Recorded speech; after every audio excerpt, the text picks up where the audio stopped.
রাজ্যে ক্ষমতার পালাবদলের পর থেকেই তৃণমূল কংগ্রেসের নেতা কর্মীদের বিরুদ্ধে একের পর এক দুর্নীতির অভিযোগ সামনে এসছে। বিজেপির দাবি যে পঞ্চায়েত থেকে শুরু করে পুরসভা হেন কোনো জায়গা নেই যেখানে তৃণমূলের নেতা কর্মীরা দুর্নীতি করেননি। আর সেই সঙ্গে দিকে দিকে গজিয়ে উঠছে অবৈধ নির্মাণ।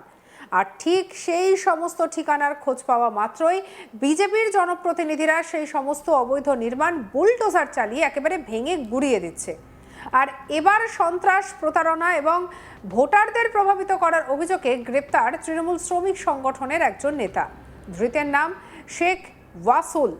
তিনি পশ্চিম বর্ধমানের দুর্গাপুর ফরিদপুর ব্লকের লাউদোহা এলাকার একটি তৃণমূল শ্রমিক সংগঠন ইউনিটের সভাপতি। তার বাড়ি দুর্গাপুর ফরিদপুর অঞ্চলের রাঙামাটি এলাকায়। পুলিশ সূত্রে জানা গিয়েছে, দীর্ঘদিন ধরেই তার বিরুদ্ধে একাধিক গুরুতর অভিযোগ জমা পড়ছিল। অভিযোগ, চাকরির প্রলোভন দেখিয়ে বহু মানুষের কাছ থেকে মোটা অঙ্কের টাকা নেওয়া, এলাকার প্রভাব বিস্তারের জন্য সাধারণ মানুষকে ভয় দেখানো এবং আতঙ্কের পরিবেশ তৈরি করার মতো কর্মকাণ্ডে জড়িত ছিলেন তিনি। এছাড়াও বিধানসভা নির্বাচনের আগে ভোটারদেরকে প্রভাবিত করা এবং ভয় দেখানোর চেষ্টার অভিযোগ উঠেছিল তার বিরুদ্ধে। আর সেই ঘটনাকে কেন্দ্র করে এলাকায় উত্তেজনা ছড়ায়। নির্বাচনের আগেই একাধিক বাসিন্দা পুলিশের কাছে অভিযোগ দায়ের করেছিলেন বলেও জানা গিয়েছে। রাজ্যে রাজনৈতিক পালাবদলের পর তৃণমূল নেতাদের বিরুদ্ধে চলা অভিযানের অংশ হিসেবেই বৃহস্পতিবার গভীর রাতে অভিযান চালায় দুর্গাপুর ফরিদপুর থানার পুলিশ। সেখান থেকেই শেখ ওয়াসুলকে গ্রেপ্তার করা হয়। শুক্রবার সকালে তাকে দুর্গাপুর মহকুমা আদালতে তোলা হয়। তাকে গ্রেপ্তারের বিষয়ে প্রশ্ন করতেই তিনি বলেন, কেন তাকে আটক করা হলো সে বিষয়ে তিনি কিছুই জানেন না। কি বলছেন ধৃত তৃণমূল নেতা শেখ ওয়াসুল, শুনবো। আপনার কি জন্য আটক করেছে? জানি না কি জন্য আটক করেছে, হঠাৎ এইভাবে আটক, কি বলবেন? জানি না। আমি তো কারোর সঙ্গে কোনো 15 বছর পার্টি করছি, কিন্তু কেউ বলতে পারবে না যে আমাকে ডেকেছে। তাহলে হঠাৎ আটক করলো এইভাবে? জানি না। আর অপরবেলা আল্লাহ না, নানান অভিযোগ আসছে টাকা নেওয়ার, সেগুলো কি বলবেন? না, ও সব যা করে অপরবেলা ভালো করে। এই নিয়ে আমাদের কালিক অনিল ঘুরির রিপোর্ট দেখব। সত্তা পরিবর্তন পর ধারাবাহিকভাবে তৃণমূল কংগ্রেস নেতাদেরকে গ্রেপ্তার করা হচ্ছে। এবার আসানসোল দুর্গাপুর পুলিশ কমিশনারেট, ফরিদপুর থানা পুলিশ শেখ ওয়াসুল নামে এক শ্রমিক সংগঠনের নেতা, তৃণমূল কংগ্রেসের শ্রমিক সংগঠনের নেতাকে গ্রেপ্তার করলো। তাকে দুর্গাপুর মহকুমা আদালতে পেশ করা হলে তাকে পুলিশ রিমান্ডে পুলিশ আবেদন করে, সেটা কোর্ট মঞ্জুর করে। তাকে এখন জিজ্ঞাসাবাদ করছে পুলিশ যে তার কি প্রভাব ছিল এলাকাতে, কীরকম সে এলাকাতে সন্ত্রাস চালাতো। কেন কি আমরা জানি যে শেখ ওয়াসুল যে তৃণমূল কংগ্রেসের শ্রমিক সংগঠনের নেতা রয়েছে, তার বিরুদ্ধে একাধিক অভিযোগ ছিল যে 2021 নির্বাচন যে ছিল আর 2026 যে নির্বাচন হয়েছে সেখানে বিভিন্ন রকম প্রভাব খাটিয়ে সে ভোটারদেরকে প্রভাবিত করছিল। আর এর সাথে যে অভিযোগ রয়েছে যে শেখ ওয়াসুল যে ফরিদপুর যে থানার যে রয়েছে লাউদোহা ফরিদপুর যে এলাকা রয়েছে তার রাঙামাটি এলাকা তার বাড়ি, আর সেখানে অভিযোগ রয়েছে যে দীর্ঘদিন থেকে সে নিজে প্রভাব খাটিয়ে বিভিন্ন রকম যে অবৈধ কাজ থেকে জড়িয়েছিল।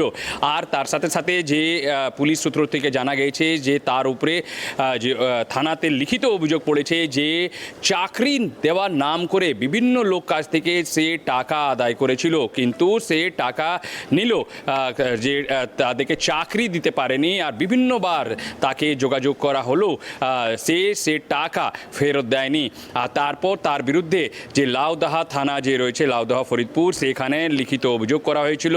এরকম একাধিক যে বলা হচ্ছে যে শেখ ওয়াসুল নামে লিখিত সেখানে যে অভিযোগ ছিল। আর তারপর তাকে যে তার বাড়ি থেকে রাঙামাটি যে বাড়ি রয়েছে সেখান থেকে তাকে গ্রেপ্তার করা হয়। আমরা জানি যে সত্তা পরিবর্তন হওয়ার পর থেকে পুরো যে পশ্চিমবঙ্গ জুড়ে যে এরকম যে তৃণমূল কংগ্রেস নেতাকর্মীরা যারা এলাকাতে সন্ত্রাস ছড়িয়েছিল আর তাদের বিরুদ্ধে যারা লিখিত অভিযোগ হয়েছিল, কিন্তু তৃণমূল শাসনকালে কোনো বলা হচ্ছে যে কোনো তাদের উপরে অ্যাকশন নেওয়া হয়নি।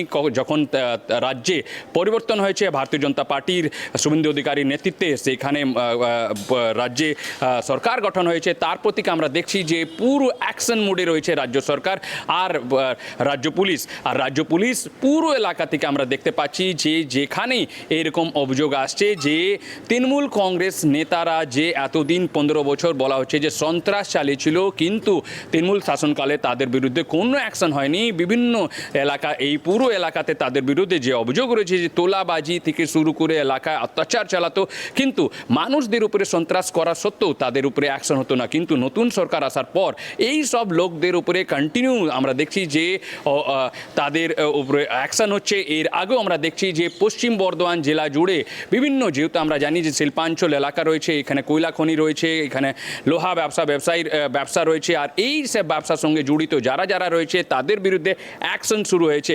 ইতিমধ্যেই বলা যায় যে কয়েকজন এইরকম যে এই সব কারবার সঙ্গে যারা যুক্ত ছিল তাদেরকে গ্রেপ্তার করা হয়েছে। আর পুলিশ পক্ষ থেকে জানানো হয়েছে যে এরকম যদি কারো বিরুদ্ধে অভিযোগ রয়েছে বা 2021 বা 2024 যাদের বিরুদ্ধে লিখিত অভিযোগ রয়েছে তাদের উপরে অ্যাকশন হবে। আর এটা যে মনে করা হচ্ছে যে নতুন সরকার আসা পরে যে এই সব তৃণমূল আমলে তারা যে গুন্ডাগর্মি করতো পুরো এলাকাতে, এখানে সন্ত্রাস চালাতো, তাদের বিরুদ্ধে অ্যাকশন হবে। ইতিমধ্যেই আমরা জানি যে আসানসোল দুর্গাপুর পুলিশ কমিশনারেটের নেতৃত্বে যে বিভিন্ন এলাকা যে রয়েছে সেই এলাকা থেকে লাগাতার অভিযান চলছে। আর এই অভিযান যে মনে করা হচ্ছে যে আগামী দিনেও চলবে।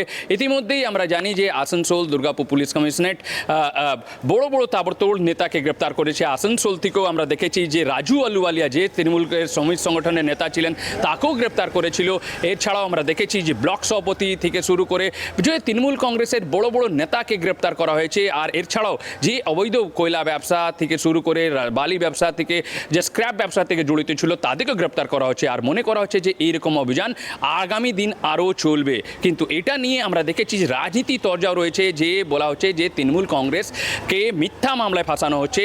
আর যেহেতু সরকার পতন হয়েছে, আর এই সুযোগকে নিয়ে বলা হচ্ছে যে তৃণমূল কংগ্রেস নেতাদেরকে টার্গেট করা হচ্ছে, এরকমই তৃণমূল কংগ্রেস নেতারা দাবি করছেন। কিন্তু পুলিশ বলছে যে তদন্ত করে পুরো জিনিস দেখা হচ্ছে, যেহেতু লিখিত অভিযোগ করা হয়েছে তাদেরকে গ্রেপ্তার করা হচ্ছে। পুলিশ সূত্রে আরও জানা গিয়েছে দীর্ঘদিন ধরে তার বিরুদ্ধে একাধিক গুরুত্বপূর্ণ অভিযোগ ছিল। অভিযোগ, চাকরির প্রলোভন দেখিয়ে বহু মানুষের কাছ থেকে মোটা অঙ্কের টাকা নেওয়া, এলাকায় প্রভাব বিস্তারের জন্য সাধারণ মানুষকে ভয় দেখানো এবং আতঙ্কের পরিবেশ তৈরি করার মতো কর্মকাণ্ডে জড়িত ছিলেন তিনি। এছাড়া বিধানসভা নির্বাচনের আগে ভোটারদের প্রভাবিত এবং ভয় দেখানোর চেষ্টার অভিযোগ উঠেছিল তার বিরুদ্ধে। সেই ঘটনাকে কেন্দ্র করে এলাকায় উত্তেজনা ছড়ায়। নির্বাচনের আগে একাধিক বাসিন্দা পুলিশের কাছে অভিযোগ দায়ের করেন বলেও জানা গিয়েছে।